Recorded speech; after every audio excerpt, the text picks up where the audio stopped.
1 of the Vietnam has started.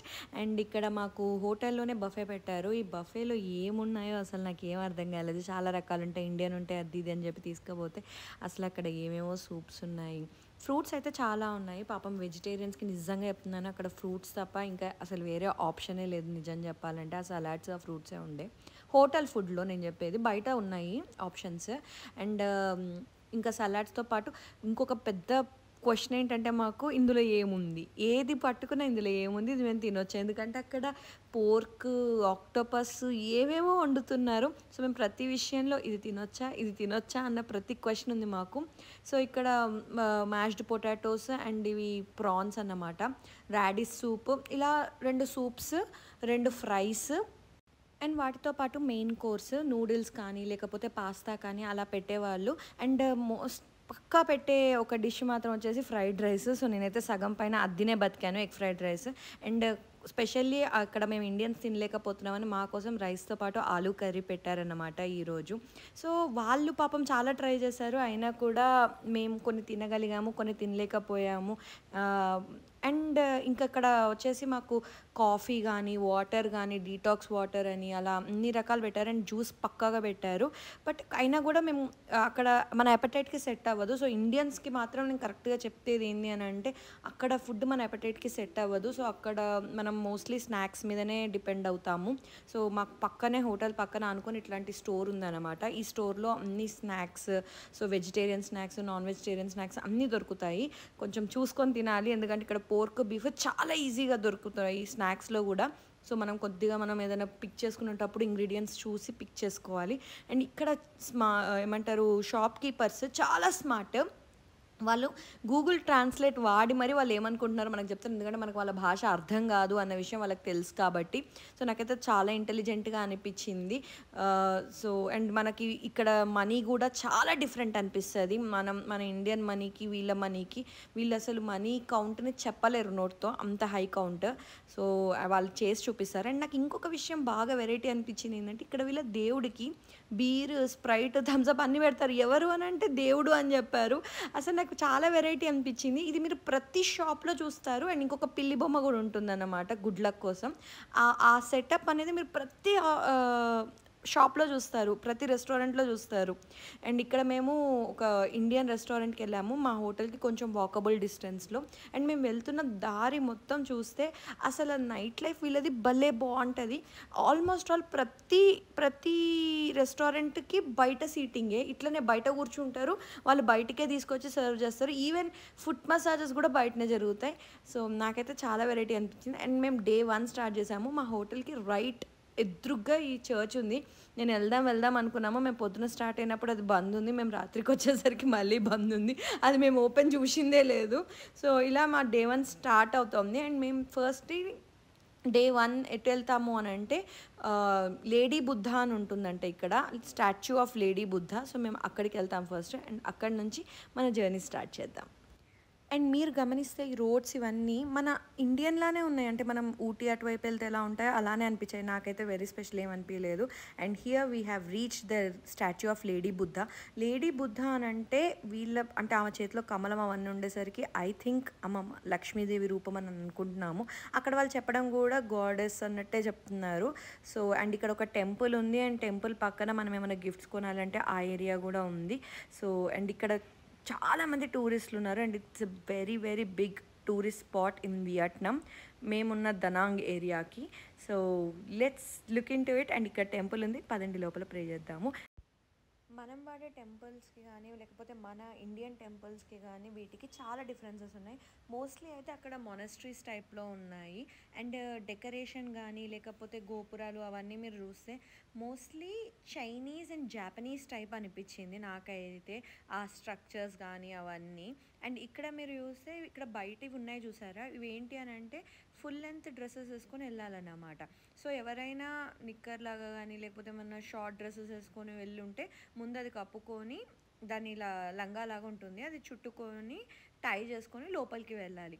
So వాళ్ళు అస్సలు ఎలో చేయరు. మనం ఎలా అయితే గూంగట్టు అలా అని వేసుకుంటామో వాళ్ళ దగ్గర కూడా ఇట్స్ వెరీ పర్టికులర్ అన్నమాట.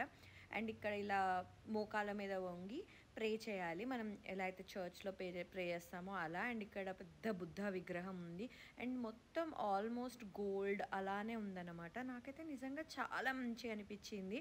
అండ్ వైబ్ కూడా చాలా బాగుంది. ప్రశాంతంగా నీట్‌గా అలా చాలా బాగుంది. అండ్ ఇక్కడ చాలామంది టూరిస్టులు ఉన్నారు. లేడీ బుద్ధ అనేది one of the most famous place in దనాంగ్ అన్నమాట. సో ఇక్కడికి చాలామంది టూరిస్టులు ఉన్నారు. కొరియన్స్ కనబడ్డారు మాకు. మేము ఇండియన్స్ ఉన్నాము అక్కడ. అండ్ చాలామంది. అండ్ ఇక్కడ టూరిస్టులు కూడా చాలా ఇంటెలిజెంట్ అన్నమాట. ఒక పెద్ద కర్రకి ఇట్లా ఒక కీ చైన్ కానీ లేకపోతే ఒక బొమ్మ కానీ పెడతారు. అది పట్టుకొని వాళ్ళు వెళ్తుంటారు. సో అది చూసి వాళ్ళని ఫాలో అయ్యేవాళ్ళు వాళ్ళని ఫాలో అవ్వాలన్నమాట. సో నాకైతే ఆ టెక్నిక్ భలే మంచిగా అనిపించింది. ఎందుకంటే ఇక్కడ మన ఇండియాలో మనం అలా చూడం కదా. సో అది మంచిగా అనిపించింది. అండ్ ఇక్కడ మేము వెళ్ళినప్పుడు కూడా ఎండ ఎక్కువ లేదు. సో చాలా ప్రశాంతంగా ఉంది మాకైతే. నాకు నిజంగా చాలా మంచిగా అనిపించింది. అండ్ ఈ డ్రాగన్ న్యూస్ అయితే నాకు పక్కా చైనీసే గుర్తుకొచ్చింది. ఇది one of the most important Vietnam's tourist spot. And ఇక్కడ చాలా అంటే చాలా బాగుంది. అండ్ చాలామంది టూరిస్టులు ఉన్నారు. ఇక్కడ గైడ్స్ కూడా ఉంటారు వాళ్ళందరినీ చూపించడానికి. ఒకవేళ మీరు మాలా కాకుండా మీరు ఓన్గా వెళ్ళి ఉంటే మాత్రం ఖచ్చితంగా గైడ్ని హైర్ చేసుకోవచ్చు. వాళ్ళ స్టోరీస్ అవన్నీ కూడా చెప్తారు. కానీ మేము జస్ట్ క్యాజువల్గా వెళ్ళి చూసేసి వచ్చాము. అండ్ ఇక్కడ మీకు కనపడుతున్న పెద్ద statue of lady Buddha. So మీరు అక్కడ చూస్తే క్లియర్గా లేడీ బుద్ధ స్టాచ్యూకి ఆమె కమలంలో ఉన్నారు అండ్ కమలం పట్టుకొని ఉంటారు. సో దాన్ని బట్టి నేనైతే డిటెక్ట్ చేసింది లక్ష్మీదేవి అవతారం లాగా అయి ఉండొచ్చు అని. అండ్ ఇక్కడ వీళ్ళు చాలా అంటే చాలా నమ్ముతారు. అండ్ ఈ స్టాచ్యూస్ కానీ ఇవన్నీ కూడా అవైలబుల్గా ఉంటాయి. ఎవరైనా కొనుక్కోవాలి అనుకున్నా కూడా తీసుకెళ్ళాలి అనుకున్నా కూడా. అండ్ ఇది నిజంగా చాలా అంటే చాలా టాల్ ఉంది. మేమైతే ఆల్మోస్ట్ ఒక 30-40 ఫీట్ దూరం నుండి తీసాము ఈ వీడియోని. అయినా కూడా నేను వెనక్కి బెండ్ అయి తీయాల్సి వచ్చింది. అంత హైట్లో ఉందన్నమాట statue. But it's a very beautiful scenery ఇక్కడ నుంచి చూడడానికి మాత్రం. మీరు ఎవరైనా దనాంగ్ వెళ్తే మాత్రం స్టాట్యూ ఆఫ్ లేడీ బుద్ధ అస్సలు మిస్ అవ్వద్దు. It's a beautiful place to be. So ఇక్కడ మనం గిఫ్ట్ షాప్లో మనం బ్యాంగిల్ కొనాలి అనుకుంటే మన సైజ్ చెక్ చేస్తారు. కానీ మనకి ఇండియన్ సైజెస్ ప్రకారం అయితే అస్సలు దొరకవు. సో నాకు దొరకలేదు. అండ్ మేము అక్కడ నుంచి స్టార్ట్ అయిపోయి నెక్స్ట్ ప్లేస్కి వెళ్తున్నాము. So let's get in to it. So next మనం వెళ్తున్న ప్లేస్ వచ్చేసి ఒక మ్యూజియం అన్నమాట. అండ్ ఇప్పుడు మీరు ఎలా అయితే బుద్ధ స్టాచ్యూ అవి చూసారో రకరకాల బుద్ధ స్టాచ్యూస్ రకరకాల స్టాచ్యూస్ అన్నీ ఈ మ్యూజియంలో ఉన్నాయి. అండ్ ఇది government run museum. Most importantly ఇక్కడ లోపల అస్సలు వీడియో రికార్డింగ్ తీయకూడదు. నాకు చాలాసార్లు చెప్పారు వార్నింగ్ లాగా. బట్ నేను అయినా కూడా తీసాను. ఎందుకంటే వాళ్ళు వద్దన్నారని కాదు. బట్ నాకు ఈ బ్యూటీని చూపించాలి అనిపించింది. ఆ ఎంగ్రేవ్మెంట్స్ కానీ అవన్నీ చాలా అంటే చాలా బాగున్నాయి. సో మీరు కూడా ఒకసారి రౌండ్ వేసేసేయండి.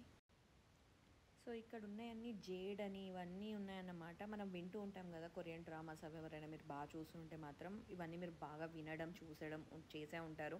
సో నేను ఇవన్నీ చూపించాలన్న ఆత్రంలో వీడియో తీశాను. కానీ I'm extremely sorry for this. అసలు తీయకండి, ఎవరైనా తీయొద్దు అని అంటే మాత్రం. అండ్ మేము నెక్స్ట్ ప్లేస్ వెళ్తున్నాము. నెక్స్ట్ ప్లేస్ వచ్చేసి గుఫాస్ అన్నమాట. సో ఇవేంటి అంటే మనకి ఎల్లోరా కేవ్స్ ఎలా అయితే ఉన్నాయో అలాంటి ఒక కేవ్ టెంపుల్ ఇక్కడ. అండ్ ఇది మాకు హోటల్కి చాలా దగ్గరగా ఉంది. సో మేము ఇక్కడికి వెళ్ళాము. అయితే మాకు ప్రాబ్లం ఏమొచ్చింది అని అంటే మేము జస్ట్ క్యాజువల్గా ఇండియన్స్ అందరం కలిసి వెళ్ళాము. సో మాకు ఇక్కడ ప్రతిదాని స్టోరీ పెద్దగా తెలియదు. బట్ ఇక్కడ మాత్రం నాకు చాలా వింతగా అనిపించింది. ఇది ఎంట్రన్స్లో మేము దీనికి టికెట్ ఉంది. టికెట్ తీసుకొని మేము లోపలికి వెళ్ళాక దాని రెండు వైపులా ఎంట్రన్స్లో రెండు వైపులా వాటర్ ఉన్నాయి. మీరు చూడండి, మీరు షాక్ అవుతారు. వాటర్లో ఇలా చేతులు కనపడుతున్నాయి. అండ్ లోపల కూడా ఇలాంటి చాలా రిప్రికేషన్స్ ఉన్నాయి. విచ్ ఆర్ లైక్ మనకు కుంభిపాకం అలాంటివి అంటారు చూసారా, ఆ గరుడ పురాణం అలాంటి వైబ్స్ ఇస్తుందన్నమాట. సో ఇది ఎలాంటి టెంపుల్లో నిజంగా నాకు తెలీదు. బట్ వైబ్స్ మాత్రం నాకైతే అలానే వచ్చాయి. బట్ చూడడానికి మాత్రం గుఫ చాలా అంటే చాలా అందంగా ఉంది. మనకు జగదేక వీరుడు అతిలోక సుందరిలో నాకు శ్రీదేవి చిరంజీవి వాళ్ళే కనిపిస్తుండే అనమాట. అంత అందంగా ఉంది. అవి రెండింటికి కంపారిజన్ లేదనుకోండి. ఇక్కడ కాదు వాళ్ళు తీసింది. బట్ నాకైతే అదే వైబ్స్ వచ్చింది. అండ్ సో మీకు ఇక్కడ ఎదురుగా కనపడుతున్నదే దేవుడు అన్నమాట. ఇక్కడే దండం పెట్టుకోవాలి. వాళ్ళందరూ ఇక్కడ దండం పెట్టుకుంటున్నారు. అండ్ కొంచెం లోపలికి ఇంకొక ఏరియా ఉంది, అక్కడ దండం పెట్టుకుంటున్నారు. సో మీరు కూడా ఒకసారి చూసేసేయండి. అయితే నేను ఇందాక చెప్పినట్టు గుహ మాత్రం చాలా బాగుంది. ఆ లైటింగ్ సెట్టింగ్ గానీ, లేకపోతే వీళ్ళు చేసే డీటెయిలింగ్ గానీ, నిజంగా చాలా కేర్ తీసుకున్నారు వియట్నాం వాళ్ళు. కానీ విగ్రహాలు చూడండి, విగ్రహాలు ఎంత వెరైటీగా ఉన్నాయంటే, అంత వెరైటీగా ఉన్నాయి. నిజంగా చెప్తున్నాను, భయమైంది నాకైతే. ఫస్ట్ టైం వెళ్ళి చూడటం అవన్నీ చూసేటప్పుడు నిజంగా నాకు చాలా భయమైంది. చాలా ఆఫ్ బీట్ ఉంటదన్నమాట. వాళ్ళ పూజలు గానీ, వాళ్ళ ఫుడ్ గానీ, అసలు మనతో సంబంధం ఉండదు. చెప్పడానికి వాళ్ళు ఏషియన్ పీపులే, కానీ మనతో అస్సలు సంబంధం ఉండదు. ఈ పైన లుక్ చూసారా ఎంత బాగుంది కదా! సో, నేను నిజంగా నన్ను నేనే కీప్ ఇట్ అప్ అనుకున్నాను. ఎంత బాగా వీడియో తీసినందుకు. అదేం లేదులెండి, అక్కడ చాలా బాగుంది. సో, అందుకని చెప్పి అంత నీట్‌గా వచ్చింది. అండ్ ఇక్కడ తరాసు కూడా. సో, మీరు క్లియర్‌గా గమనిస్తే మన హిందూ కల్చర్‌కి, వియట్నమీస్ కల్చర్‌కి చాలా దగ్గరి పోలికలున్నాయి. మన దాంట్లో కూడా తులాభారానికి ఎక్కువ ఇంపార్టెన్స్ ఉంటుంది. మన దాంట్లో కూడా కుంభీ పాకానికి గానీ, లేకపోతే మనం కూడా ఆఫ్ బీట్‌కి ఎక్కువ ప్రిఫరెన్స్ ఇస్తాం. గరుడ పురాణం అని చెప్పి, అలాంటి గుళ్ళు గూడా ఉన్నాయి అని చెప్పి. సో, నాకైతే చాలా సిమిలర్ అనిపించింది. యమరాజు గురించి గానీ, మనం యముడిని గూడా పూజ చేయడం. సో, ఇలాంటి కొన్ని ఆఫ్ బీట్ అనిపించినాయి. చిత్రగుప్తుడి గుడి ఉంటది అని అంటారు. సో, ఇక్కడ చూసారా? ఇక్కడ గూడా పూజ చేసి ముందర ఏమంటారు అవి మనీ పెట్టారన్నమాట. సో, నాకు చాలా నిజంగా వెరైటీగా అనిపించింది. అలా అని చెప్పి భయం కూడా అయ్యింది. ఏంటి ఇలా ఉంది టెంపుల్ ఇదంతా అది ఇది అని. బట్ అలానే సేమ్ టైంలో నాకు చాలా ఎక్సైటింగ్‌గా కూడా అనిపించింది. ఇంకా నాకు ఎవరైనా గైడ్ అలా ఉంటే తెలుసుకుందాం స్టోరీ అన్నట్టు కూడా మేము ట్రై చేసాము. బట్ అక్కడ ఎవ్వరు లేరు అన్నమాట. ఇక్కడైతే గైడ్ ఫెసిలిటీ లేదు.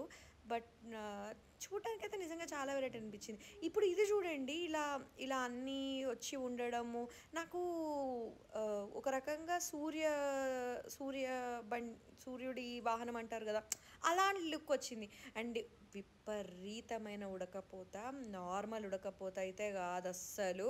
నేనేదో అదృష్టం బాగుండి ఆ ఫ్యాన్ కొన్నా. ఆ ఫ్యాన్‌తో ఊపుకుంటూ కూర్చున్నా గానీ, విపరీతం అంటే విపరీతమైన ఉడకపోత. అండ్ ఇక్కడ మీరు చూడండి ఇంకొకటి, క్రొకోడైల్ మనిషిని తినేస్తున్నట్టు. అండ్ ఇక్కడ మేము ఇంకా కిందికెళ్తున్న కొద్దీ ఇలాంటి డెపిక్షన్స్ చాలా ఉన్నాయన్నమాట. మాకు అడగాలని ఉంది గానీ, ఇంగ ఇక్కడ చూడండి నరమాంసం తింటున్నట్టు. సో, ఈ డెపిక్షన్స్‌కి అర్థం ఏంటో తెలిస్తే బావుండు ఇంకా. అండ్ ఇది చూసారా? ఇది మనకి ఒక స్తంభం ఉంటుంది. ఆ స్తంభానికి కట్టేసి కొడతారు అని అన్నది మనకి గరుడ పురాణంలో ఉంది.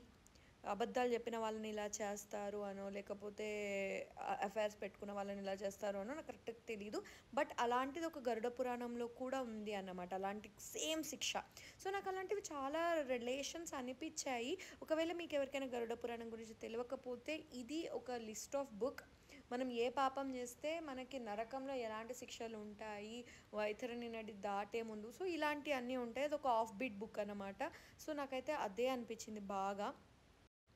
ఐ హోప్ మీరు గమనించుంటారు. అండ్ ఈ వీడియోలో చూపించినప్పుడు అవన్నీ కనిపించాయి నేను చెప్పినవి. సో, మీరు చూడకపోతే మాత్రం మళ్ళీ ఒకసారి వెనక్కెళ్ళి చూడండి. మీకు ఆ వైబ్స్ అనేది క్లియర్‌గా తెలుస్తాయి. సో, మేము ఇండియన్ గంగా అని ఒక రెస్టారెంట్‌కి వచ్చాము. ఎందుకంటే మేము పొద్దునుంచి ఏమీ తినలేదు. బ్రేక్‌ఫాస్ట్ కూడా సరిగ్గా చేయకుండా బయలుదేరాము. సో, అందరం చాలా ఆకలితో ఉన్నాము. అండ్ అక్కడికి వెళ్ళగానే మాకైతే ప్రాణాలు తేలొచ్చాయి. సో, నిజంగా చాలా అంటే చాలా హ్యాపీ ఫీల్ అయ్యాము. అక్కడ రెస్టారెంట్ అన్నీ ఫుడ్ కూడా చాలా బాగుంది. అండ్ అందులో మేము పొద్దున్న నుంచి ఆకలితో నకనకలాడుతున్నాం కాబట్టి సో, మాకు ఇంకా మంచిగా అనిపించింది. మొత్తం కంప్లీట్ మంచిగా బిర్యానీ, చపాతీ, బటర్ నాన్స్, మేము veg curries, non veg curries అన్నీ ఆర్డర్ చేసుకున్నాము. అసలు ఇంకా తృప్తిగా తిన్నామన్నమాట. అండ్ టేస్ట్ కూడా భలే బాగుంది. అండ్ లాస్ట్‌కి బటర్ మిల్క్ తోటి కంప్లీట్ చేస్తే అబ్బా! సుఖం. అసలు ఫుడ్ సుఖం ఏందో మనం బయటికెళ్తే తెలుస్తది. వియట్నాం అనే కాదు, ఎక్కడైనా బయటికెళ్తే మనకి నిజమైన ఫుడ్ సుఖం అనేది తెలుస్తది అనిపించింది నాకు నిజంగా. అండ్ మేము ఇంకా రిటర్న్ అయిపోయాము. రిటర్న్ అయిపోయాక మాకు ఈవినింగ్ మాకు బీచ్ పార్టీ ఉందన్నమాట. సో, బీచ్ పార్టీకి నేను ఇలా తయారయ్యాను. అండ్ ఆ పువ్వు నేను ఇవాళే కొనుక్కొచ్చాను. బాగుంది కదా అని పెట్టేశాను. అండ్ ప్రతి ఒక్కళ్ళు మెచ్చుకున్నారు నా లుక్‌ని. మీకు ఎలా అనిపించిందో కామెంట్ సెక్షన్‌లో చెప్పడం మాత్రం అస్సలు మర్చిపోవద్దు. And let's enjoy the beach time. నాకు పర్సనల్‌గా బీచ్ అంటే చాలా ఇష్టం. బీచ్ చూడంగానే నాకు ఎక్కడ లేని రిలాక్సేషన్ వచ్చేస్తుంది. మీరు నా గోవావి కూడా చూసుంటారు. గోవా వ్లాగ్స్ చూడకపోతే అవి కూడా ఖచ్చితంగా చూడండి. చాలా అంటే చాలా రిలాక్స్ అయిపోతాను నేను. And most of the time నేను బీచ్‌లోనే స్పెండ్ చేశాను. సో, మీకు ఇలాంటి బ్యూటిఫుల్ బీచ్ వ్యూస్ ఆ వీడియోలో కూడా ఉంటాయి. నేను అవి కావాలంటే మీకు కింద డిస్క్రిప్షన్‌లో ఇస్తాను. ఖచ్చితంగా చూడండి. అండ్ బట్ ఇది నిజంగా బీచెస్ అంటే ఇష్టం ఉన్న వాళ్ళకి తెలుస్తుంది. ఆ సౌండ్ ఏదైతే ఉంటుందో ఓషన్ నుంచి వచ్చే ఆ వేవ్స్ సౌండ్, అది చాలా రిలాక్స్ చేస్తుంది మైండ్ని. అండ్ ఎప్పుడైతే మనం ఓషన్ని చూస్తూ ఉంటామో లేదా ఆ ఫ్రెష్ ఎయిర్ పీలుస్తూ ఉంటామో మైండ్ చాలా రిలాక్స్ అయిపోతుంది. మీరెవరైనా ఇప్పటివరకు బీచెస్కి వెళ్ళకపోయినా, నేను చెప్పేది రిలేట్ అవ్వకపోయినా ఖచ్చితంగా వెళ్ళండి. ఒకవేళ మీరు తెలుగు స్టేట్స్లో ఉంటే మనం వైజాగ్ వెళ్ళినా కూడా చాలు, మనకి ఈ ఫీల్ వస్తుంది. మీరు ఖచ్చితంగా ఎక్స్పీరియన్స్ చేయండి, మర్చిపోవద్దు. అండ్ ఇక్కడ ఇదేదో ఆచారం అంట. వాళ్ళు ఇలా అన్ని చుట్టుపక్కల పెడుతున్నారు. అది ఎందుకో నాకు తెలీదు. బట్ అలా పెట్టారు మొత్తం అన్నిట్లో. నేనైతే నిజంగా నా డేస్‌ని చాలా ఎంజాయ్ చేశాను వియట్నాంలో. మేమెళ్ళిన టూర్ కానీ, లేకపోతే మేమెళ్ళిన టూరిస్ట్ ప్లేసెస్ కానీ, అండ్ ఈ బీచ్ కానీ, అండ్ నాకైతే చాలా కాంప్లిమెంట్స్ వచ్చాయి. I'm extremely happy. అండ్ మీకెవరికి ఎలా అనిపించిందో ఈ లుక్ నాకు కింద కామెంట్ సెక్షన్‌లో పెట్టడం ఖచ్చితంగా మర్చిపోవద్దు. And don't forget to subscribe for smile with Soumya. ఇలాంటి వీడియోస్ చాలా రాబోతున్నాయి. మీకు ఈ వీడియో నచ్చినట్టయితే don't forget to like, share and subscribe for smile with Soumya. I'll meet you guys in the next video. And అప్పటి వరకు బాయ్.